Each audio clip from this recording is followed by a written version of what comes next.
He is directly and indirectly conscious of all manifestations, and he is independent because there is no other cause beyond him. It is he only who first imparted the Vedic knowledge under the heart of Brahmaji, the original living being. By him, even the great sages and demigods are placed into illusion as one is bewildered by the illusory representations of water seen in fire or land seen on water. Only because of him do the material universes, temporarily manifested by the reactions of the three modes of nature, appear factual, although they are unreal. I therefore meditate upon him, Lord Shri Krishna, who is eternally existent in the transcendental abode, which is forever free from the illusory representations of the material world. I meditate upon him, for he is the absolute truth. Om Jnanatinirandhasya Jnanam Janashalakaya Chakshurinmilitam Yena Tasmai Shri Gurave Namaha Namashrishtam Anapeshati Putram Atraswarupam Rupam Tasyagajam Gulupurim Maturim Koshatim Radha Kundam Giriguramahorani Kamadhavasham Prapto Yasya Pratita Kripaya Shri Gurum Tamadosmi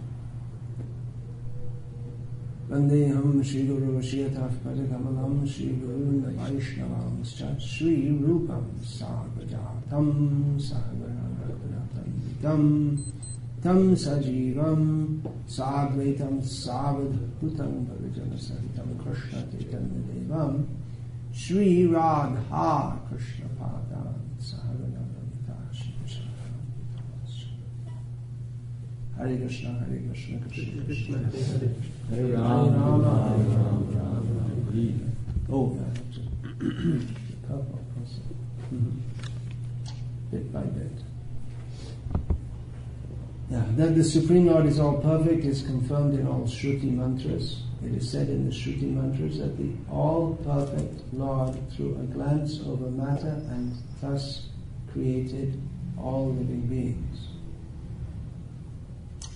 The living beings are parts and parcels of the Lord, and He impregnates the vast material creation with seeds of spiritual sparks, and thus the creative energies are set in motion to enact so many wonderful creations. An atheist may argue that God is no more expert than a watchmaker, but of course God is greater because He can create machines in duplicate male and female forms. The male and female forms of different types of machineries go on producing innumerable similar machines without God's further attention. If a man could manufacture such a set of machines that could produce other machines without his attention, then he could approach the intelligence of God. But that is not possible, for each machine has to be handled individually. Therefore, no one can create as well as God. Another name for God is Asamardha, which means that no one is equal to or greater than Him. Param Satyam, or the Supreme Truth, is He who has no equal or superior. This is confirmed in the Shruti mantras. It is said that before the creation of the material universe there existed the Lord only, who is the master of everyone. That Lord instructed Brahma in Vedic knowledge. That Lord has to be obeyed in all respects. Anyone who wants to get rid of the material entanglement must surrender unto Him. This is also confirmed in Bhagavad-gita. As Srila Prabhupada most perceptively notes in his preface to this, is it preface or introduction to Srimad Bhagavatam? Yeah, it's the introduction. The conception of God and the conception of absolute truth are not on the same level. This is a profound statement. He goes on to explain. The Srimad Bhagavatam hits on the target of the absolute truth. So the Bhagavatam is concerned with the subject matter of the absolute truth. That is, this absolute truth is the English rendition of the Sanskrit term Brahma, which is used in this verse in another meaning to that of the Absolute Truth. Brahma means the Absolute Truth, but in this verse it's used to mean the Vedic knowledge, which is not different from the Absolute Truth, because nothing's wholly different from him. But from one perspective it's different, because that is the Vedas. So the Srimad Bhagavatam is an elucidation of Brahma. This is the topic. Brahma is the proper subject of inquiry. And this Srimad Bhagavatam starts with Janmadya Sayataha, which is the second sutra, the second aphorism of the Vedanta Sutras. The first being Athato Brahma Jignasa. Now, Brahma should be inquired about. Now, what is the meaning of now? Generally, that is taken to mean that when one has gone through all the Vedic processes and one is fed up with this gata gatam kama kama labhante, this going up and down, going up to the heavenly planets, going down again, doing some more sacrifices, going up again, coming down again, doing some more sacrifices, maybe blowing it like King Nriga and having to go down to hell sometimes also. When one is fed up with that, with all this flowery words of the Vedas, which recommend elevation to the heavenly worlds, then one should inquire into the nature of ultimate reality. So that is the first aphorism of Vedanta Sutra. And the second one is Janmadya Sayataha. That absolute truth is the source of everything, that by which everything is maintained, and that into which everything enters. This first two sutras of Vedanta Sutra are a summary of the Taittiriya Upanishad statement. Yato vaimani bhutani jayante, yena jatani jivanti, yat prayatyapi sangvishanti, tad brahmeti, tad vijigyasva tad brahmeti, which says that the absolute truth is that from which everything emanates, in which everything exists, into which it again enters. That is the proper subject of inquiry. That is Brahma. So Vedanta Sutra summarizes that, and then all the different Vedanta philosophers come and explain what that means. Basically, there are two branches of Vedanta philosophers: impersonalists and Vaishnavas. So the impersonalists, they explain this Brahma to be impersonal, and the Vaishnavas explain this Brahma to be Vishnu, or here in Srimad Gauriya Vaishnavas explain specifically as Krishna. So the Srimad Bhagavatam hits on the target of the absolute truth. It starts off with a philosophical statement, but it comes to the point immediately in the very first verse of establishing that absolute truth is Vasudeva, Krishna. The invocation is there, Om Namo Bhagavate Vasudeva. That comes before Janmadya Sayataha in Srimad Bhagavatam. But that in and of itself would not be enough to convince the impersonalists, because they also say that they also worship Vishnu, philosophize Vishnu, as Srila Prabhupada refers. But Janmadya Sayata, and then all the other attributes of the Supreme Truth are given. Abhigya, Swarat, Tene Brahma Hridaya Adi Kaviye. He imparted the Vedic knowledge into the heart of Brahma. This is he is the Satyam Param. This is another way of, that's actually the supreme truth. It means the supreme truth. So that supreme truth is the subject of Srimad Bhagavatam. So that is, it's establishing as the essence, the summum bonum of all Vedic knowledge. It comes to this point, to Vasudeva, to the Supreme Personality of Godhead, Krishna.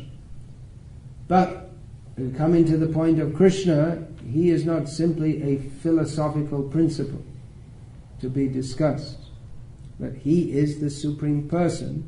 When we say the Supreme Person, that means the Supreme Master, the Supreme Friend, the Supreme Son, the Supreme Lover, the Supreme Child, the Supreme Rascal, the Supreme Lusty, the Supreme Everything. Yes, he's the Supreme Lusty. I heard Prabhupada say it. Right? You've heard that. I've heard it. Yeah, Supreme Lusty. He said even if he's lusty, he's unlimitedly lusty. Yeah. So he has all personal attributes. He likes food. He's by material standards, you could not even call him a glutton, because a glutton cannot even imagine to eat as much as Krishna eats. He's a big eater.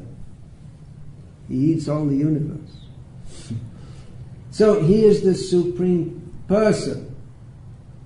The first verse of Srimad Bhagavatam establishes that. The first 3 verses of Bhagavatam introduce the Bhagavatam.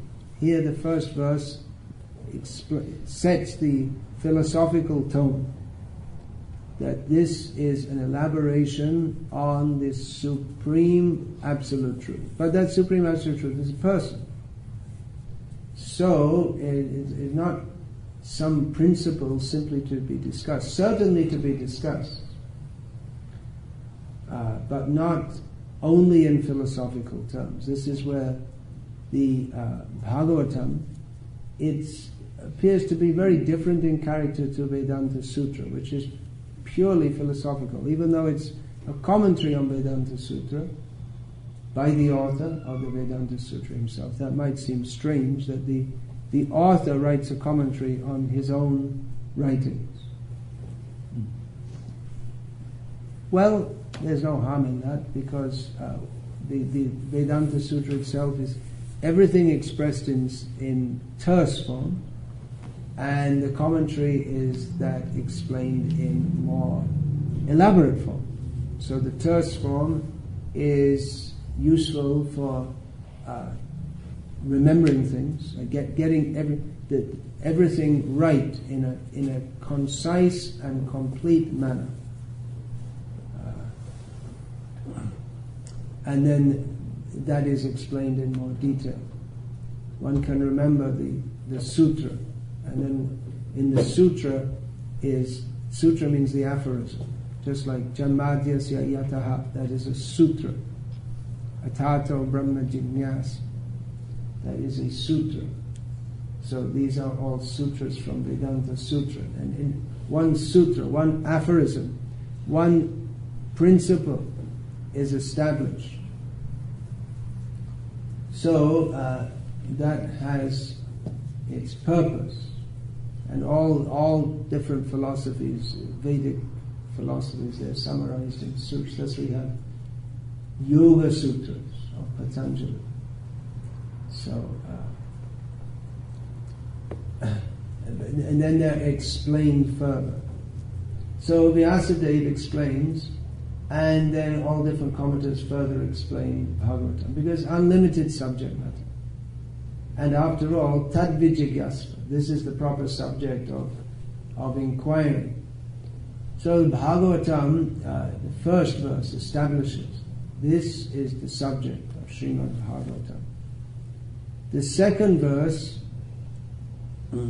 establishes the superiority of the Srimad Bhagavatam over all other literature, all other deliberations of philosophy, all other, whatever there may be in all existence. The Srimad Bhagavatam is superior to all of that because the reason for that should be clear from the first verse, because the Srimad Bhagavatam hits directly, as Srila Prabhupada writes, hits on the target of the absolute truth. So everything else is inconsequential in relation to that, and if we try to understand or discuss anything without discussion of that, then it's wrong, off the point, off target.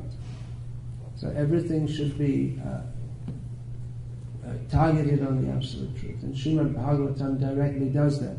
Now we could just discuss the pastimes of Krishna without discussing all this philosophy, but without having the philosophical understanding of who is Krishna as the absolute truth, without clearly understanding Krishna as the absolute truth, then the tendency will be in discussing Krishna to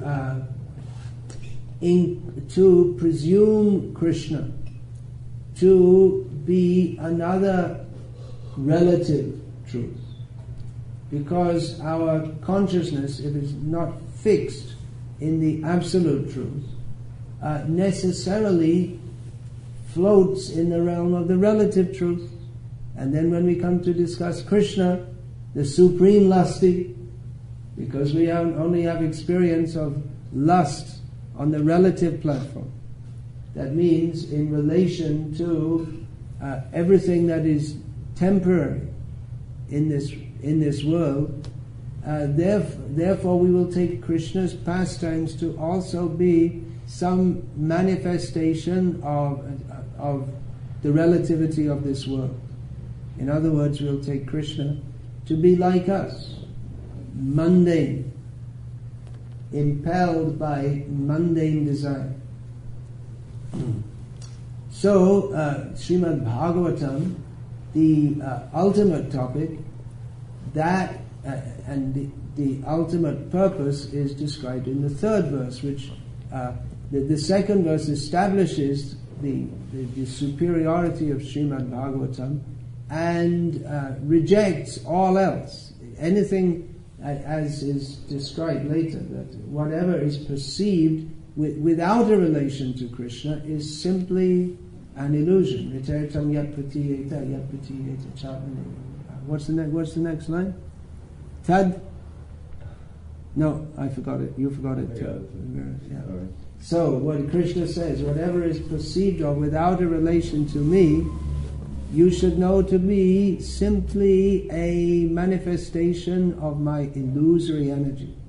So even discussion of Krishna, if it's not clearly on the basis of understanding Him as the Supreme Personality of Godhead, that will tend to be mundane discussion. So the third verse of Bhagavatam appears to be completely different. It's like the whole mood changes. The first verse is very heavy, very profound philosophical establishment of Krishna as the Supreme Personality of Godhead. The second verse sounds like triumphalistic. This is it. Chuck everything else out. The first verse is very grave. The second verse is very heavy. The third verse is, hey, this is a lot of nectar over here. Come on, folks. Let's get into it. Let's enjoy the nectar. The Srimad Bhagavatam is full of nectar. So what kind of book is the Bhagavatam? Is it heavy philosophy, or is it just some kind of sectarian dogmatism? Or is it all nectar and all bliss? Well, all three answers are true. Not sectarian dogmatism. That's a misunderstanding. But it is exclusive. Srimad Bhagavatam is exclusive. That if you take this, and there's no need for anything else. Why is that? Well, how this is to be understood, that we can understood by what is called Dipede Hali Nyai. That means if you, on a porch at the entrance to a house, if you put a lamp, this is in the days before neon lamps, you put a little oil wick lamp. So that gives light outside and inside, both sides. So why Srimad Bhagavatam should be accepted and all else rejected, looking back to the first verse, which is also Singha Avalokanyai, looking back, that looking back to the first verse, this is a deliberation on the absolute truth. Therefore, what need is there for anything else? And the third verse, this is all nectar. This is the nectar for which every living being desires happiness. This is true bliss. This is what all the Vedas, the Vedas are like a desire tree, and the ripened fruit of that, which is simply pure blissful nectar, that is here. So either way we should take it. But as philosophic establishment of the absolute truth and the highest bliss. But the two are not separate. We shouldn't think that the two are separate. That the philosophical delineation of Krishna as the Supreme Personality of Godhead is something different from his blissful pastimes. So that is established in Srimad Bhagavatam, first of all. This is the absolute truth, but the absolute truth happens to be a playful cowherd boy. So, if you really want to know the absolute truth, then take off your shoes, because he doesn't wear any, and run with him in Vrindavan. But before doing that, one will have to be qualified. There's some qualification. The qualification is that one has to be free from all material desire and simply desire to serve Krishna for his pleasure only.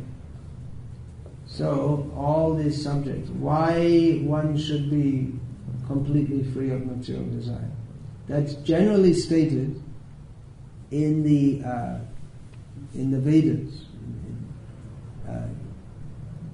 that we should be free of material desire because it causes suffering, which is a fact. But when one comes to the fully devotional platform, one understands that material desire blocks my pure desire to serve Krishna. So material desires are an impediment in serving Krishna. A pure devotee doesn't even think how to get free from suffering. For a pure devotee, there's no perception of suffering. But a pure devotee perceives suffering as not having the opportunity to serve Krishna, or not being in Krishna consciousness, and other things, birth, death, old age and disease, adhyatmic, adibhotik, adidaivik, klesh, distress generated by our own mind and body, distress from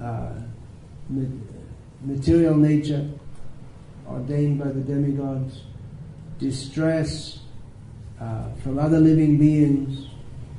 They are symptomatic of the distress of being separated from Krishna. So all this will be explained elaborately in Srimad Bhagavatam, of which these first 3 verses, they set the tone for what is this great treatise of spiritual knowledge. And we can distribute this. I've said many times that in my lectures that this first verse of Bhagavatam gives more knowledge of the nature of God. Just one verse. What to speak of the purport. Gives more knowledge of the actual nature of God than all the Abrahamic scriptures, which means the Bible, the Quran. Well, that's it. And actually, even the Upanishads, most of the Upanishads, they're not very clear. They get, well, little bits here, I mean, important what they state, but there are little bits here and there, whereas it's all gathered up in this first verse of Bhagavatam. So we can distribute it. It's the most amazing thing that here we are in San Diego, Pacific Beach, the most unlikely place, discussing that I recorded that in Bhakti Siddhanta Vaibhav, that this Ramendra, and I can't remember his second name, his Brahmin name, he came to the Gauriya Math at Ultadingi Junction Road, and he was amazed to see in a materialistic city like Calcutta that Bhaktisiddhanta Saraswati Thakur is sitting and discoursing on the Upanishads. He thought, how is that going on here? People come to this city for material progress, not for spiritual progress. The whole city was founded for the sake of material development, economic development. So he was very surprised to see that in the city, because generally that would be in the country. The Brahmanas at that time, like himself, he was living in the country. Now all the Brahmanas are in the city, because that's where all the money is. So they would be in the country, or they'd be in holy places, like Navadvip. So he was surprised to see in Calcutta. So I mean, it may be very surprising that in this place which is far more materialistic than Calcutta, that the absolute truth is being discussed. So what should we say in relation to that? Srila Prabhupada ki jai. Yeah. So please distribute these Bhagavatams. Srila Prabhupada very much wanted that these big books be distributed. So, although people are so far away from Krishna, but in another sense, no one is far away from Krishna. How far are we away from Krishna? Long, long, long way away. But we can be immediately connected by the mercy of the pure devotee. Because Krishna is there in our heart, and he can immediately connect us. Missing link. What's the missing link? The missing link is Srila Prabhupada's instructions. We're all missing our link to Krishna. That's stated here in Bhagavatam also. What is that? Krishna Parame Purushe.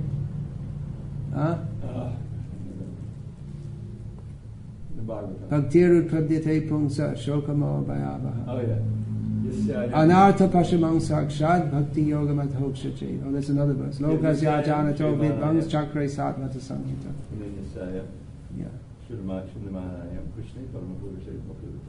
So this, by this linking process of devotional service, we who are suffering in this material world due to so many anarthas, activities which have no meaning, they have no value to us, they can all be completely mitigated by the process of devotional service. But people don't know this, therefore Vyasadeva compiled this literature. And Srila Prabhupada, as the modern Vyasadeva, has put this into English, and people can immediately be connected with Krishna by this. Hare Krishna. Hare Bol. So 8:30 is time up, but it's hands up also. So what should I do? Put my hands up and surrender. That's all right. Yeah, you're putting one hand up. Actually, we should make it two hands up for asking. What if the question's arrogant? Oh, okay. Well, then you can have a little spirit of surrender. Okay. All right. If Darita has a question, it's going to be a tough one. Should be a tough one. Yeah. So here it says, in the paragraph of the purport that you read, Yeah. That some people say that God is no more than a watch creator. They may have created this world. He created, yeah. But he created these male and female forms that can duplicate and keep going. You can't make baby watches yet. Without any more attention from God. But our philosophy is that he's got full attention. What happened to Maya Dakshina Prakriti? Yeah, I thought of that also. That Prabhupada writes in the purport that God is more than a watchmaker because he makes forms that they reproduce without any further attention from God. So I thought of that also because there is attention from him. We understand, the Krishna himself says, Maya Dhakshena Prakriti Suyate Sacharaja. So I understand that statement to be contextual, like so many of the statements in Srila Prabhupada's books, that he doesn't, just like with a watch, you have to make each one individually. Yeah. So probably by machine, something like that nowadays. But he makes the prototype form, Adam and Eve, Manu and Shataripa, and which produce on and on and on.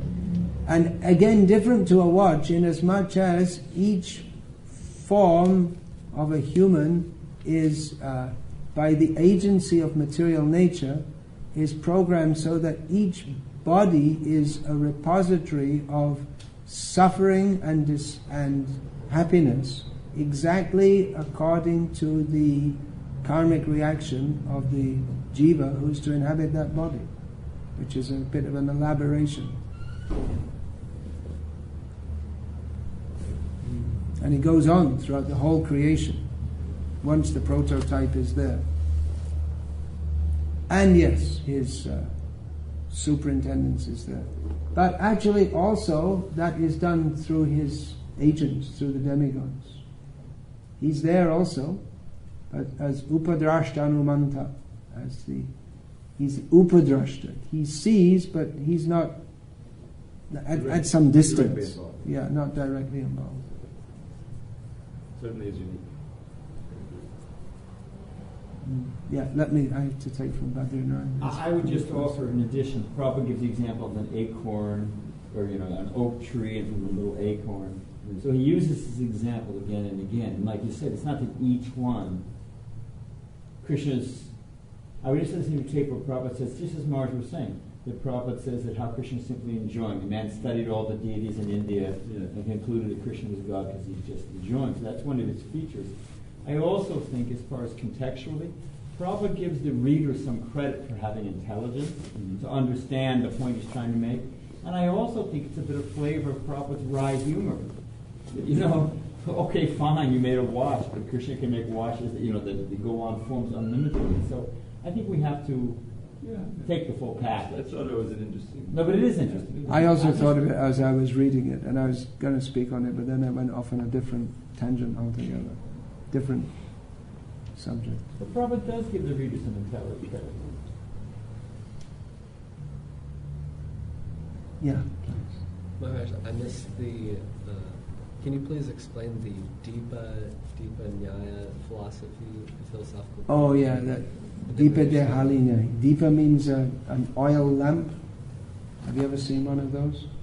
You put a little cotton in oil in a clay, I don't know what to call it, in a tray or something. Like a bowl. Baked. Nobody said you have a little cup or a little clay. Yeah, a little clay Deepa? dish or something. Yeah.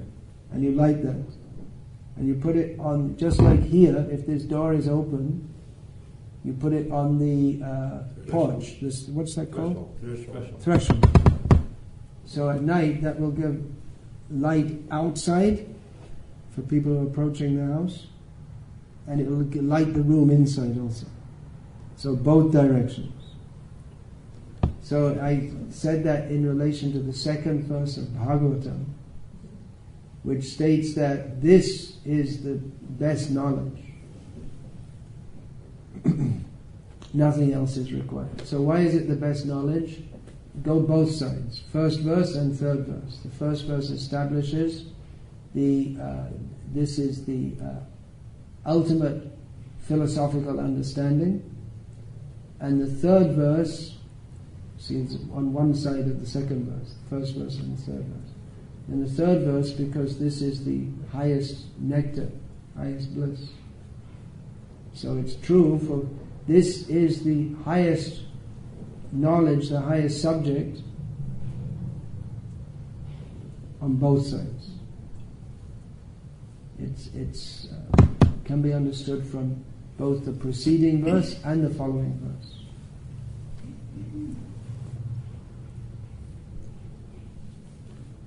Got it now?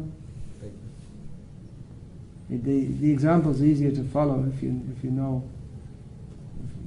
what this lamp is, because even if you put it here at night, it wouldn't make much difference because there's all these electric lights. Yeah. If there are no electric lights, you can see a little cotton lamp, how much light it can give, especially on the new moon day. Doesn't make it easy. You don't know because you're in a neon light society. But where there's no electric lights, then on the new moon night, it's very dark. Whereas on the full moon night, if this was printed a little clearer, you could read this in the moonlight.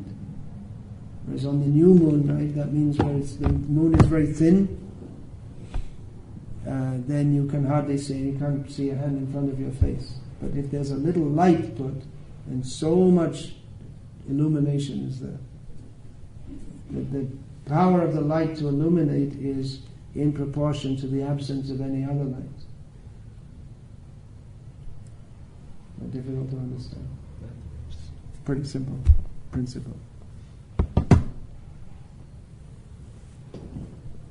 Yeah. Thank you, Maharaj, for a very nice class. I was wondering, as far as book distribution goes, which is a better book to try to distribute to people, Bhagavad-gita or Srimad? Which is a better book to distribute, Bhagavad-gita or Srimad Bhagavatam? Give them both best. The more the better.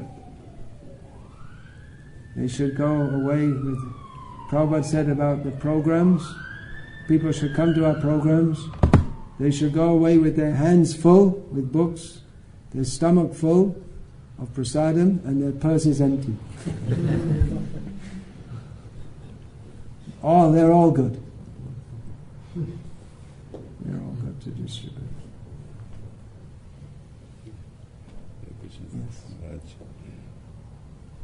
Yes. All the books are good to distribute. Gita, Bhagavatam, Krishna the Reservoir of Pleasure, they're all good.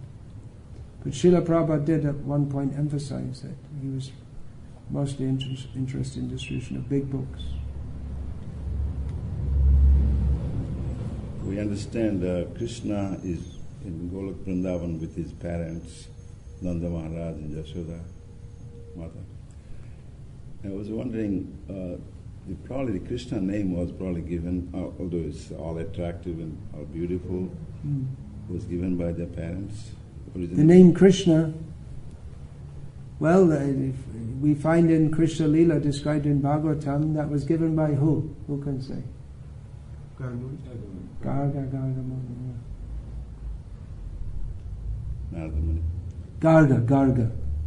Muni. Garga Muni, Garga Rishi. He gave the name, but of course that's an eternal name. So that's Krishna's pastime. He's given that name. There was a custom to invite a sage to come and name the child. Yeah, the name given. The name may be given by different people, just like we. Generally, the official name would be given by a brahmana who he sees the astrological situation and gives a name that is suitable to the character. Just like Nilamba Chakravarti was an astrologer, and he was the maternal grandfather of the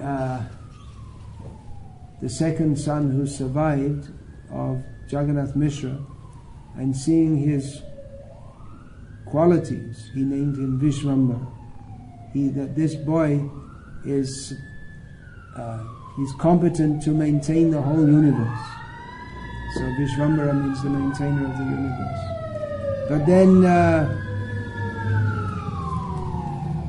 then Sita, the wife of Advaita, she also came, and she gave him more of a nickname, Nimai, because he was born under a neem tree.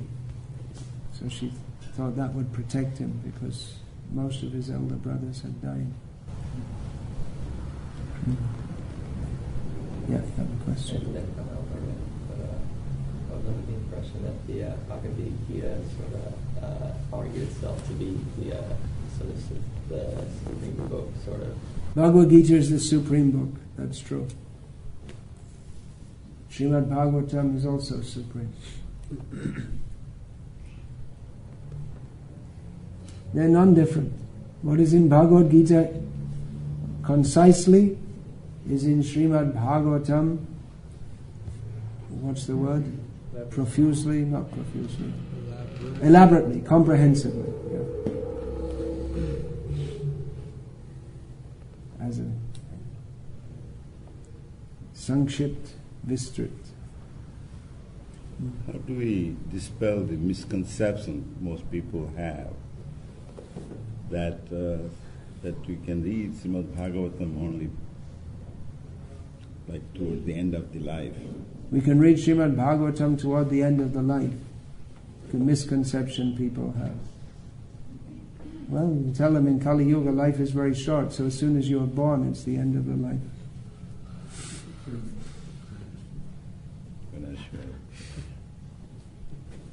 If we only have 70 years to live, well, for Satya Yuga, that would be it. When you're 1 year old, you're at the end of your life. We're always at the end of our life. But people who think like that, they're not sincere. They're just rascals, actually.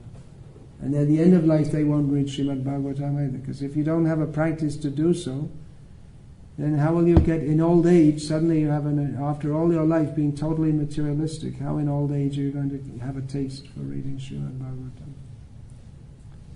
So, what will you do with such people who say that you should only read Bhagavatam at the end of life? There are similar misconceptions about Bhagavad-gita also, mostly Indian families. I think if they keep Bhagavad-gita at home... Yeah, Bhagavad-gita, Mahabharata, they think it's very inauspicious. Then they'll be fighting in the home. Okay. But they have video games for their kids which are all full of fighting.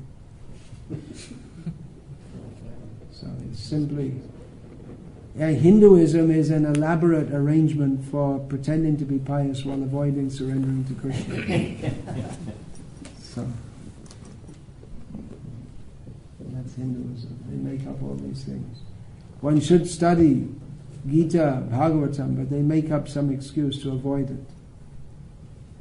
They'll go to the temple and ask Krishna, give me this, give me that. But serious Krishna consciousness, they avoid. Yeah.